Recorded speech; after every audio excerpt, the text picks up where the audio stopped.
There are keyboards, and then there's this. This is a Kwumsy K2, the mechanical keyboard with a touchscreen, and it's something.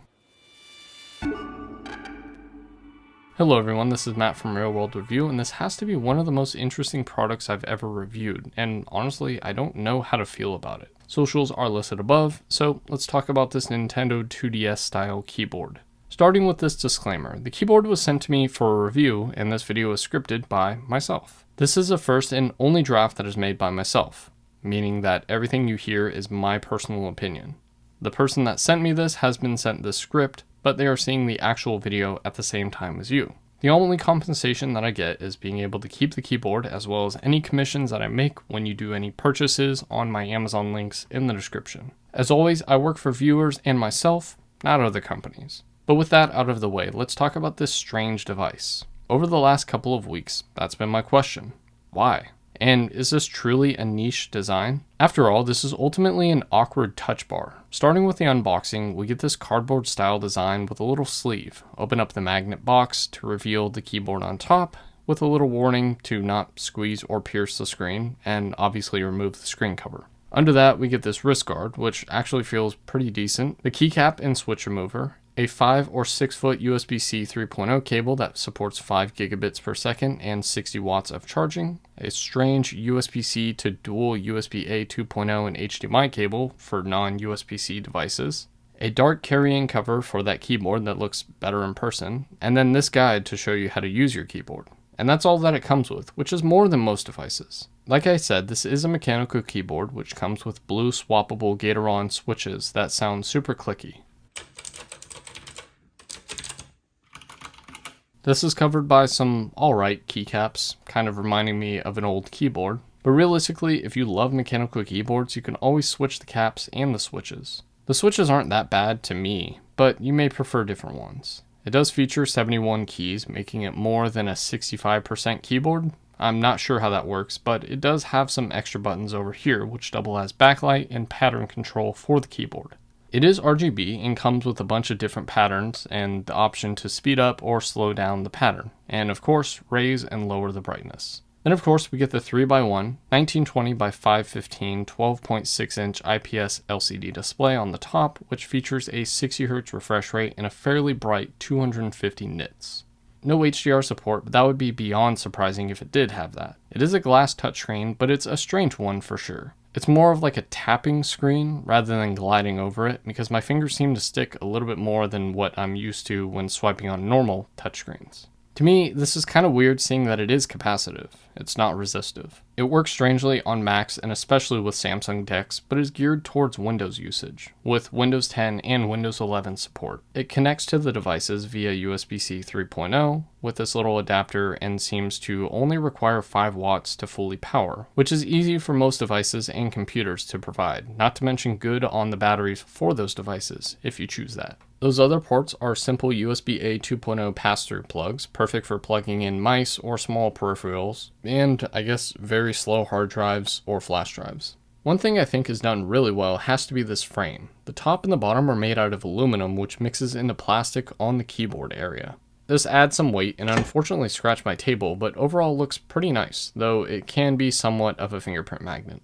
Also, if dropped too hard, I would assume there may be some permanent dents, but I don't want to test that out. The question now is, why have any of this?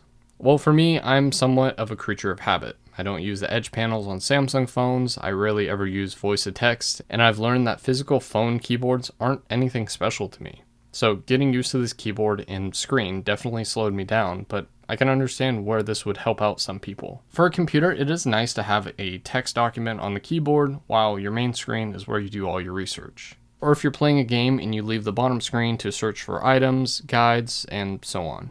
I mean, my first thought seeing this was those Asus laptops that feature the screen above the keyboard, and I would assume for some that would actually be useful for certain tasks, and is probably taken advantage of through software, something that I'm lacking the knowledge of, especially since I daily drive a MacBook.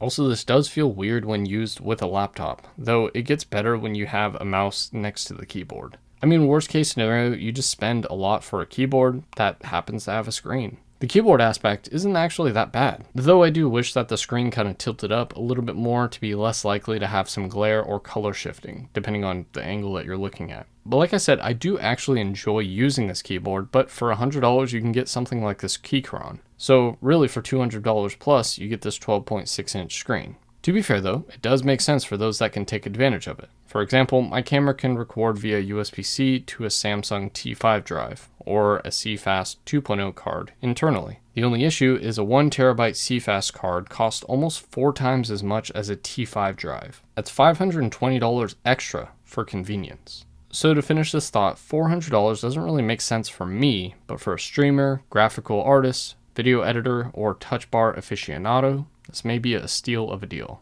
Now remember how I said this video was made by me? Well, let's talk about the problems that I had with this keyboard.